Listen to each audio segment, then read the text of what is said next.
बेटी जरा 3,000 रुपये देना, मुझे दवाई लानी है। 3,000 रुपये? लेकिन पापा मैं आपको 3,000 रुपये कहाँ से दूँ? आपको तो पता ही है मुझे महीने के यहाँ पर 6,000 रुपये मिलते हैं। लेकिन मैं अगर दवाई नहीं लाया तो वो मेरे फेफड़े की दवाई नहीं आएगी तो मैं मर जाऊंगा बेटी। तो क्या करूँ पापा, कहाँ से दूँ मैं आपको पैसे? मैं खुद परेशान हूँ। पिछले महीने के भी 6,000 रुपये मैंने आपको दे दिए थे और ऊपर से घर का खर्चा इतना हो रहा है, कहाँ से करूँ समझ में नहीं आ रहा। साहब ने भी मुझे एडवांस देने से मना कर दिया। बेटी वो क्या है कि डॉक्टर ने कहा है एक दिन की दवाई भी छूटनी नहीं चाहिए, अगर छूट गई ना तो प्रॉब्लम हो जाएगी। तुम तो जानती हो मुझे फेफड़े के साथ किडनी की भी प्रॉब्लम है और मैं कोई भारी काम भी नहीं कर सकता, मैं पैसे कहाँ से लाऊं? कुछ करो ना बेटी। ठीक है पापा, आप मुझे 1-2 दिन का टाइम दो, मैं कहीं से करती हूँ पैसों का इंतजाम। लेकिन अभी दवाई लानी जरूरी है, इसका क्या करूं? ठीक है, आप ये पकड़ो 500 रुपये और मैं आपको बाद में दे दूंगी। ये 500 रुपये में बेटा दवाई तो आएगी नहीं और मैं खाऊंगा कैसे? कुछ और रास्ता निकालो, कहीं से कर्जा मांग लो, मुझे जिंदा रख लो, किसी तरह से जिंदा बचा लो। पापा मैं पहले ही इतना कर्जा कर चुकी हूँ, मैंने साहब से इतनी बार पैसे ले लिए, अब मैं कहाँ से लूँ? मेरे पास अब बस यही 500 रुपये हैं। बेटी बेटी मैं मरना नहीं चाहता। देख तुमसे बात करते करते मेरे हाथ पैर कांपने लगे। मेरे लिए दवाई का बंदोबस्त करो। इस शराब जो है ना, इसने मेरी जिंदगी बर्बाद कर दी है। इस शराब ने मुझे पूरे शरीर को कांपने पे मजबूर कर देती है। ऐसा लगता है मेरी अब जान निकली, अब निकली। बेटा मुझे बचा लो बेटी, कहीं से पैसा ले आओ। ठीक है पापा, मैं कहीं से करती हूँ पैसों का इंतजाम। शांता, तुम्हारे पापा सुबह सुबह? वो साहब मेरे पापा की ना बहुत तबीयत खराब है तो मुझसे पैसे लेने आए थे, लेकिन अभी पैसे हैं नहीं। कितने पैसे की जरूरत है? साहब 3,000। इधर आओ। तेरे पापा की तबीयत खराब अचानक से, क्या हुआ उन्हें? साहब अचानक से नहीं, काफ़ी टाइम से इनकी तबीयत खराब है।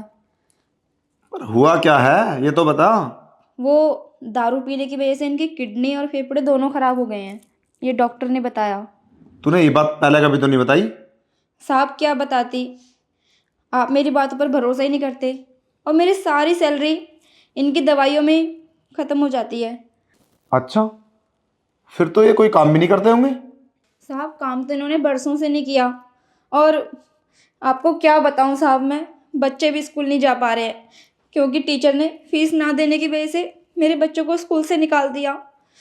और साहब 4 दिन से हमारे घर पर खाना नहीं बना, जो भी यहाँ बचता है वही ले जाती हूँ, उनसे अपने बच्चों का पेट पाल रही हूँ।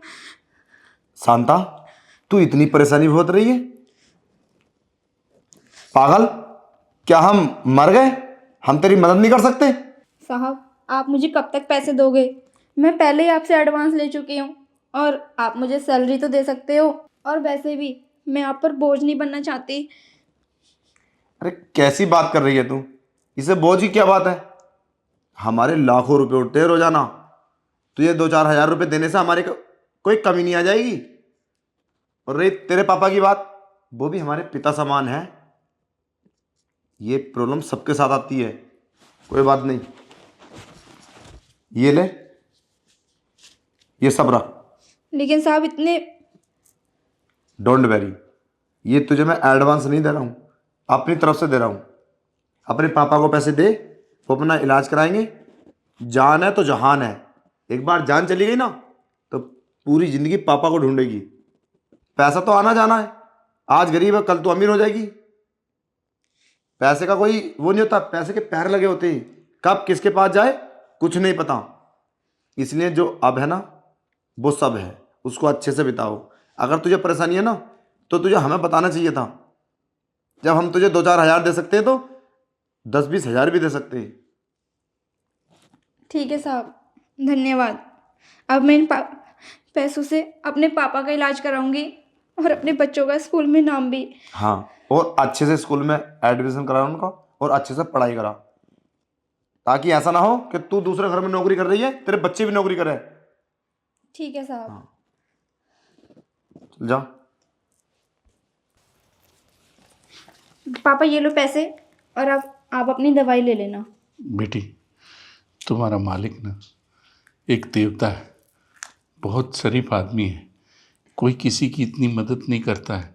और तुम तो इस घर की नौकरानी हो और तेरा मेरा सबका खर्चा बेचारा संभाल रहा है, भगवान उसको। हाँ और पापा, आपने सही कहा, साहब बहुत अच्छे हैं। मैं चलता हूँ बेटी। ठीक है।